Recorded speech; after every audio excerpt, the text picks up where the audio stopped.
마태복음 Q&A 제69회 12 6. 요나의 표적이 의미하는 것. 어떻게 해서든지 자신의 기득권을 사수하려는 유대교 지도자들은 예수님을 귀신 들린 자로 몰아갔습니다. 예수님을 향한 백성들의 호기심과 지지를 사전에 차단함으로써 예수님을 더 쉽게 죽이고자 함이었습니다. 이에 대해 예수님은 정작 귀신에 사로잡힌 자들은 바로 유대교 지도자들이라고 말씀하셨습니다. 하지만 유대교 지도자들이 귀신에 사로잡힌 것은 그들의 잘못 때문이 아니라고 말씀하셨습니다. 모든 잘못은 사람들을 사로잡은 죄에게 있다고 말씀하셨습니다. 그래서 성령을 모독한 죄는 결코 죄사함을 받을 수 없지만 유대교 지도자를 포함한 모든 사람은 죄사함을 받을 수 있다고 말씀하셨습니다. 그렇습니다. 성령 모독죄는 사람이 아닌 오직 죄에게만 적용이 되는 것이며 죄에게만 처벌이 따르는 것입니다. 그리고 이어지는 내용이 마태복음 12장 38절 그때에 서기관과 바리새인 중 몇 사람이 말하되 선생님이여 우리에게 표적 보여주시기를 원하나이다라는 내용입니다. 유대교 지도자들 중에 몇 사람이 예수님께 다가와 예수님이 하나님의 아들이라는 명백한 증거, 예수님이 그리스도라는 확실한 증거를 제시해달라고 요청하고 있는 장면입니다. 이 지점에서 꼭 한 가지 확인해보고 싶은 것이 있습니다. 그것은 우리가 지금 마태복음 12장을 살펴보고 있는데 그동안 서기관이나 바리새인들로 대표되는 유대교 지도자들이 어떤 모습으로 등장하고 있었느냐는 것입니다. 이것을 통해 유대교 지도자들을 어떻게 분류할 수 있겠느냐는 것입니다. 우선 첫 번째 부류는 오직 돈만을 쫓는 유대교 지도자들입니다. 이런 사람들에게는 유대교의 원리도 별로 중요하지 않고 예수님의 가르침도 별로 중요하지 않습니다. 이런 사람들은 돈만 된다고 하면 무엇이든지 선택할 수 있는 사람이고 돈이 되지 않는다고 하면 무엇이든지 버릴 수 있는 사람들입니다. 마태복음 8장에 보면 예수님께서 많은 병자를 고쳐주시는 이적을 베푸시는 장면들이 기록되어 있는데 그때 선생님이여 어디로 가시든지 저는 따르리이다라고 말하는 서기관이 바로 이런 부류의 사람입니다. 그때 예수님의 대답이 여우도 굴이 있고 공중의 새도 거처가 있으되 인자는 머리 둘 곳이 없다라는 참으로 멋진 대답이었습니다. 한마디로 나 돈 없다. 나 따라다녀봐야 돈 벌 수 없다라는 대답이었습니다. 여하튼 이렇게 돈만 추구하는 유대교 지도자들이 첫 번째 부류입니다. 두 번째 부류는 예수님을 아주 마땅치 않게 생각하는 부류입니다. 자신들의 기득권을 지켜내기 위해 어떻게 해서든지 예수님을 함정에 빠뜨리려는 유대교 지도자들이고 어떻게 해서든지 예수님을 죽이고자 하는 유대교 지도자들입니다. 예수님께서 마태의 집에서 식사하실 때 어찌하여 너희 선생은 세리와 죄인들과 함께 잡수시느냐라고 했던 바리새인들, 안식일에 밀 이삭을 잘라 먹은 예수님의 제자들의 모습을 보고 보시오 당신의 제자들이 안식일에 하지 못할 일을 하나이다라고 따지고 들었던 바리새인들, 예수님께서 귀신 들린 사람을 고쳐주시자 이가 귀신의 왕 바알세불을 힘입지 않고는 귀신을 쫓아내지 못합니다라고 예수님을 모함했던 바리새인들이 모두 예수님을 죽이지 못해 안달했던 유대교 지도자들입니다. 이런 유대교 지도자들이 두 번째 부류의 유대교 지도자들입니다. 마지막 세 번째 부류는 예수님이 범상치 않은 인물이라고 생각은 하고 있으나 예수님이 진짜로 하나님의 아들이 맞는지 예수님이 진짜로 그리스도가 맞는지 확신을 갖지 못하는 유대교 지도자들입니다. 예수님께서 산상수훈을 마치셨을 때 사람들이 나타냈던 반응이 무리들이 그의 가르치심에 놀라니 이는 그 가르치시는 것이 권위 있는 자와 같고 그들의 서기관들과 같지 아니함일러라라는 반응이었습니다. 사람들은 무엇인지는 잘 모르겠지만 예수님의 말씀이 그동안 유대교가 주장했던 것과는 상당히 다르다는 것을 느꼈던 것입니다. 유대교 지도자 중에도 이런 사람들이 있었던 것입니다. 비록 유대교의 몸은 담고 있지만 유대교의 원리, 유대교의 가르침에 대해 모종의 회의감을 가지고 있던 사람들이 있었던 것입니다. 이 유대교 지도자들이 바로 세 번째 부류의 유대교 지도자들로서 마태복음 12장 38절 선생님이여 우리에게 표적 보여주시기를 원하나이다라고 요청하는 모습으로 등장하는 것입니다. 그런데 표적을 요구하는 이들의 요청이 참으로 황당한 요청이라는 것을 우리는 눈치를 채야 합니다.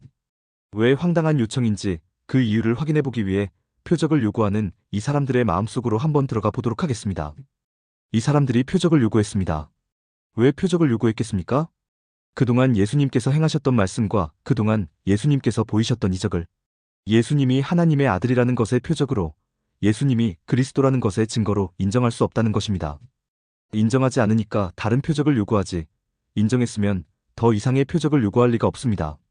즉 이 사람들은 예수님이 나병 환자를 고쳐주시고 중풍병자를 고쳐주시고 암 못 보는 사람을 보게 하시고 듣지 못하는 사람을 듣게 하시고 말 못하는 사람을 말하게 하시고 바람과 바다를 잔잔하게 하시는 이적들을 인정하지 않는 것입니다. 이런 이적들과 그동안 예수님께서 행하셨던 말씀들과 예수님께서 마귀의 세 가지 시험을 물리치셨고 예수님께서 세례를 받으실 때 하늘로부터 음성이 들려왔다는 소문들을 전혀 인정하지 않는 것입니다. 즉 이런 것들로는 예수님이 하나님의 아들이시고 예수님이 그리스도라는 사실을 인정할 수 없다는 것이 이들의 마음속 주장입니다. 이 얼마나 황당한 일입니까? 표적을 보여달라는 이 사람들의 요청이 얼마나 황당한 일인지 이들의 또 다른 마음속 생각을 읽어보도록 하겠습니다. 이들이 새로운 표적을 요구했습니다. 이렇게 새로운 표적을 요구했다는 것이 무엇을 의미합니까?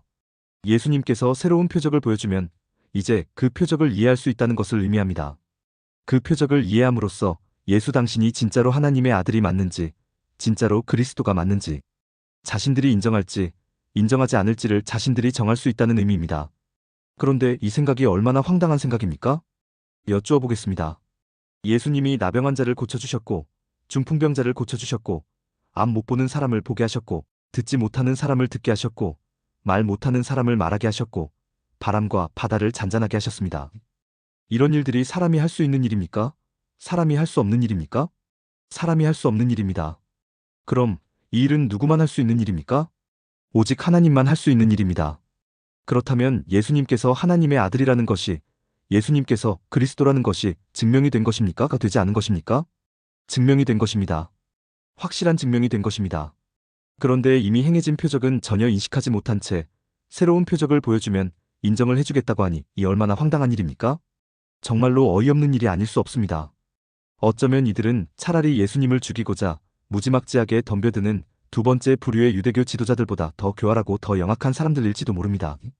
나름 합리적인 모습으로 겉을 꾸미고 있으나 속은 더 교활하고 속은 더 영악하고 속은 더 사악한 사람들일지도 모릅니다. 이렇게 표적을 보여달라고 하는 유대교 지도자들의 요청에 대해 예수님께서 하시는 말씀이 마태복음 12장 39절 악하고 음란한 세대가 표적을 구하나 선지자 요나의 표적밖에는 보일 표적이 없느니라라는 말씀입니다. 예수님께서 표적을 구하고 있는 이 세대를 어떤 세대라고 표현하고 있습니까? 악하고 음란한 세대라고 표현하고 있습니다. 그런데 악하고 음란한 세대가 어떤 세대입니까? 악하고 음란한 세대는 죄에게 붙들려 있는 세대, 즉 죄인의 세대입니다. 그리고 죄에게 사로잡혀 있는 죄인의 세대이기에 옳지 않은 세대, 즉 틀린 세대입니다. 하나님께 붙들려 있어야 하나님의 심정과 마음, 하나님의 성품과 속성, 하나님의 가치와 원리를 지닌 옳은 세대인데 죄에게 붙들려 있기에 옳지 않은 세대, 즉 틀린 세대가 되는 것입니다. 즉 예수님은 너희가 틀린 세대이니 표적을 보여달라는 너희의 요구도 결국은 틀린 요구이고 그러기에 내가 어떤 표적을 보여주어도 너희는 그 표적의 의미를 절대로 깨닫지 못할 거라고 말씀하시는 것입니다. 한마디로 죄의 기준, 죄의 가치, 죄의 의미, 죄의 원리, 죄의 방법, 죄의 구조로는 절대로 하나님을 인식할 수 없다는 것입니다. 인식할 수 없기에 인정도 할 수 없다는 것입니다. 그런데 선지자 요나의 표적밖에는 보일 표적이 없느니라라고 예수님께서 말씀하십니다. 즉 요나의 표적을 보여주면 악하고 음란한 세대가 예수님을 비로소 인식할 수 있고 예수님을 비로소 인정할 수 있게 되는 것이라고 말씀을 하시는 것입니다. 그런데 요나의 표적이 무엇입니까? 마태복음 12장 40절 요나가 밤낮 사흘 동안 큰 물고기 뱃속에 있었던 것 같이 인자도 밤낮 사흘 동안 땅속에 있으리라라고 예수님께서 말씀하십니다. 즉 요나의 표적은 예수님의 십자가 사역을 의미합니다. 예수님께서 십자가에 달려 죽으시고 죽으신 지 사흘 만에 부활하시는 것, 그것이 바로 요나의 표적입니다. 그런 표적을 보여주어야만, 즉 예수님께서 먼저 죽으셔야만 사람들이 예수님을 비로소 하나님의 아들로, 예수님을 비로소 그리스도로 인식하고 인정할 수 있게 되는 것입니다.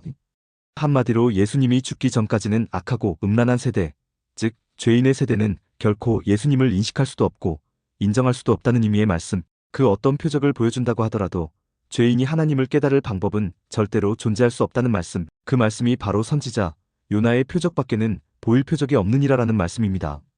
이것을 확증해주는 내용이 마태복음 12장 41절로 42절 심판 때에 니느웨 사람들이 일어나지 세대 사람을 정죄하리니 이는 그들이 요나의 전도를 듣고 회개하였음이거니와 요나보다 더 큰 이가 여기 있으며 심판 때에 남방 여왕이 일어나 이 세대 사람을 정죄하리니 이는 그가 솔로몬의 지혜로운 말을 들으려고 땅 끝에서 왔음이거니와 솔로몬보다 더 큰 이가 여기 있느니라라는 말씀입니다.